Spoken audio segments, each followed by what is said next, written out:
tell you. Gosh, what a welcome. Thank you so very much. You guys are great. Thank you. I'm counting on you. All right?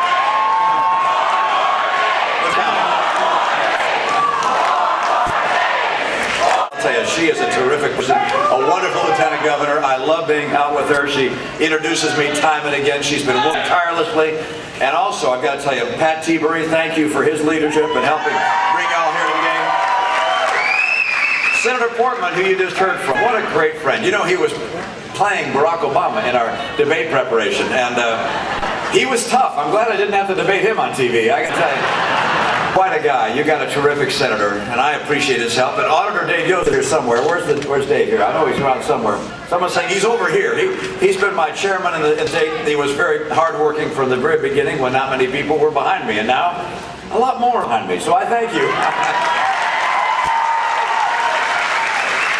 I want to thank Steve Cohen and the Cohen family for their commitment to Ohio, for their work here, for the people they employ here, and for their commitment to America. Thank you, Steve. Thank you for your help. Now, I have heard you chanting out here 4 more days, and you are right. There's not much time left before people will be making the decision as to which way the country is going to head. I think a lot of people made their mind up a long time ago who they were going to support. But there are some folks who are getting ready to put aside the demands of daily living and ask themselves what's best for them, and what's best for their family, what's best for America. And as they go through that process, what I hope they'll do is put aside all the speeches and put aside the ads and put aside the attacks and really focus on the record. Because as you know, talk is cheap, but a record of accomplishment and achievement, that is something which happens through effort. That's something you can't fake. And so I'd like people across the country to give this election some real consideration to decide who can actually get America strong again. I know how to do it, and that's why I believe on November 6th you're going to give me the nod and I'll become the next president.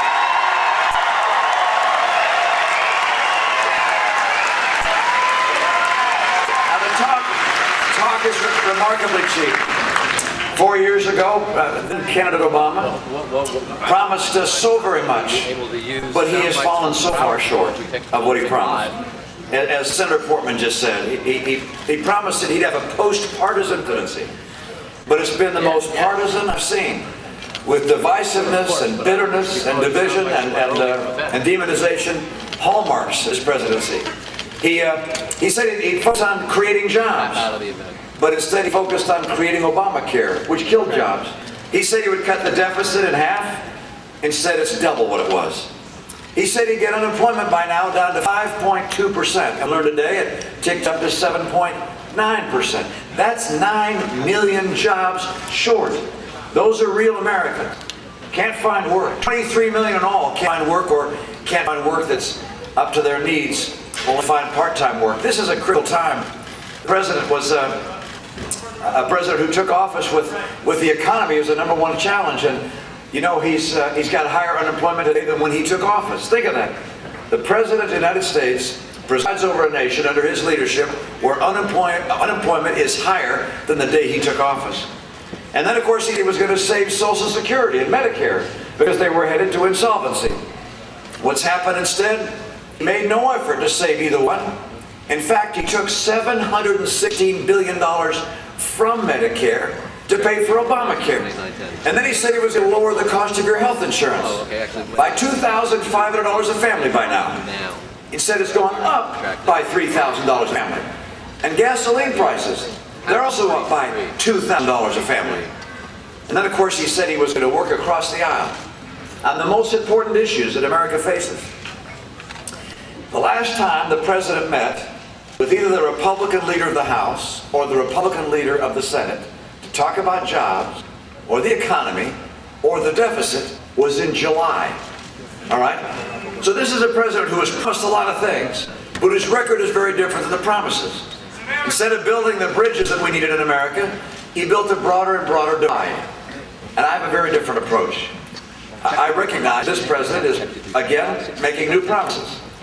And these are promises he can't keep, just like the last ones, because he says he's going to keep us on the same path we're on. And one thing we know is if we stay on this same path, 16 trillion in debt will become 20 trillion in debt. We know that high unemployment today will be high unemployment over the next 4 years. We recognize that take-home pay will continue to decline. We'll see stagnant wage growth.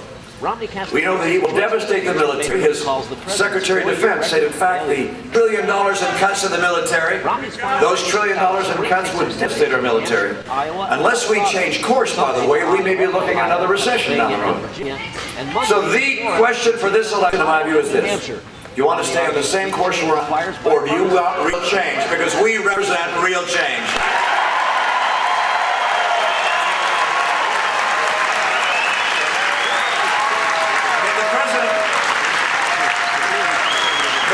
Promised change, but he didn't deliver it.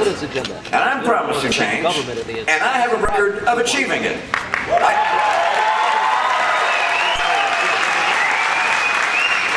I started a business from scratch and helped make it successful. That's not easy. That's change. I took the reins of another business that was in trouble and helped turn it around.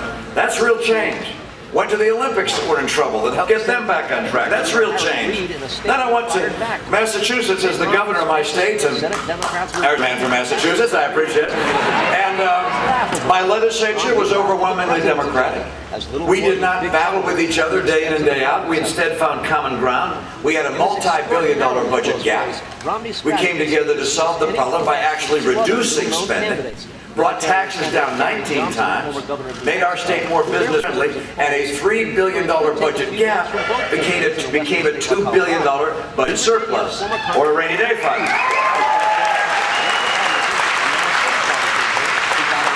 Accomplishing change is not just something I talk about. It is something I have actually done. And we need to have someone in the White House who can just talk about it, but who can do it.